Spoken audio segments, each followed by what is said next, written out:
Attention mga SSS pensioners, 1,976 pesos. Pension increase mangyayari ngayong buwan ng April. Gaano ito katotoo? Pag-uusapan natin sa video na ito. Hold up.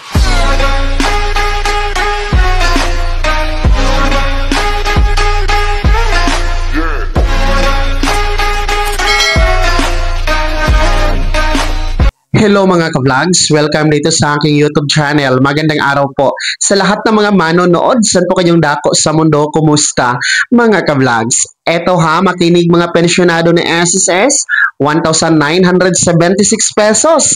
Pension increase, ibibigay ngayong buwan ng April.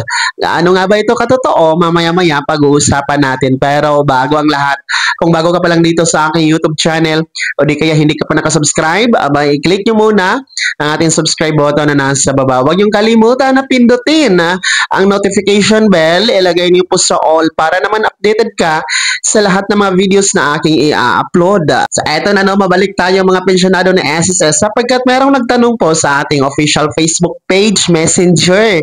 Actually, avid viewer and avid fan po natin ito, si Sir Edelberto, all the way from Zambales. Hello po sa iyo, sir. Tinatanong niya po kung totoo nga ba yung nabasa niya sa Google na di umano merong 1,976 pesos na pension increase sa SSS ngayong buwan ng April. Totoo ba ito o fake news? Well, direktang kasagutan, yan po ay fake news. Yan po ay hindi totoo. Wala pong increase na sinasabi ang SSS na nagkakahalaga ng 1,976 pesos. At wala din pong increase na sinasabi ni SSS na magaganap ngayong buwan ng April. Unang-una po, wala pong ganun na halaga na increase sa pensyon, no? Na 1,976 yung nababasa at napapanood nyo po sa mga social media na binabalita ng mga maling tagapagbalita, kumbaga, no? Wala. Dahil kung meron mang increase, ito ang tandaan ninyo, kung meron mang increase ng pensyon na meron ang SSS, 1,000 piso lang po dahil yan po ang second tranche doon sa naunang first tranche noong 2017 na 1,000 piso. Kung niyo pong naalala, balikan natin yung nakaraan, no? Sa panahon ni dating Pangulong Duterte, 2,000 po yung increase na ibibigay sa mga pensyonado at hinati po ang 2,000 na yon sa dalawang tranche which is tig 1,000 pesos. Yun nga po yung first tranche naganap na noong 2017 at ito yung inaantay natin sa ngayon, yung pangalawang tranche na 1,000 piso. So 1,000 piso lang po ang increase kung meron man, kung matutuloy man yung second tranche. Pero yung nababasa ninyo, napapanood ninyo sa social media na 1,976 pesos, gaya ng tinanong at napanood ni Sir Edelberto, yan po ay hindi totoo. Yan po ay walang katotohanan.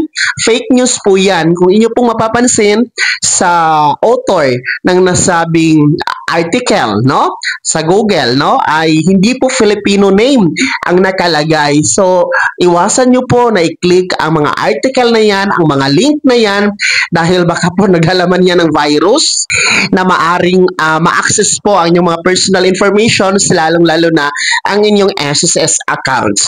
So, yung second tranche na inaantay po natin sa ngayon, wala yung update ha.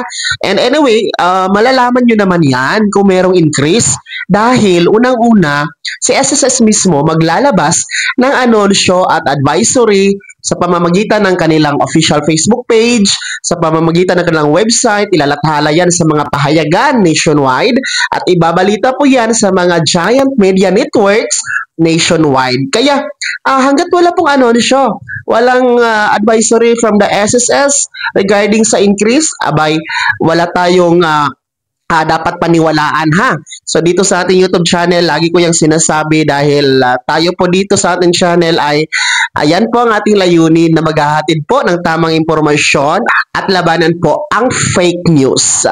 Kaya naman Sir Edelberto, yung nagtanong po ha, all the way from Zambales, no, maraming salamat dahil at least kahit paano na-clarify nyo po, no? Natanong nyo po kung ito ay totoo o hindi. Shoutout na din po dyan sa Zambales. Mga ka-vlogs natin dyan, kumusta po kayo dyan? Kaya naman mga SSS pensioners, sino po ba sa inyo ang nakabasa at nakapanood din ng mga balitang yan na di umano mayroong 1,976 pension increase ngayong Abril? No? Ay, comment nyo po sa comment section na nasa baba, pakilagip ng buong pangalan at kung taga saan kayo. Bago ko magtapos sa video na to, kung gusto nyo po sumuporta sa aking YouTube channel, maaari nyo po i-click ang ating super thanks button na nasa baba. At kung gusto nyo maging miyembro, pwede po i-click nyo lang ang ating join button. Maraming perks dyan mga ka-vlogs. Be my member now. Sana'y naging gabay ang video na to kahit paano na pag-uusapan natin ang mga mahalagang bagay-bagay na may kinalaman sa pagiging miyembro o benepisyaryo at pensyonado sa SSS. Kung hindi ka pa nakasubscribe dito sa aking YouTube channel, maaari nyo nang i-click ang ating subscribe button na nasa baba.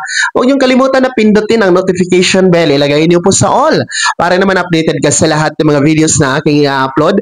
Maaari nyo rin i-like ang video na to at kung meron ka pang mga katanungan, maaari nyo i-komento sa comment section na nasa baba. Paki-follow na din po ang aking official Facebook page na nasa screen nyo. Muli po, ako si Daniel Timpawa na nagsasabing dito sa aking YouTube channel, pawang katotohanan at lahat totoo lamang.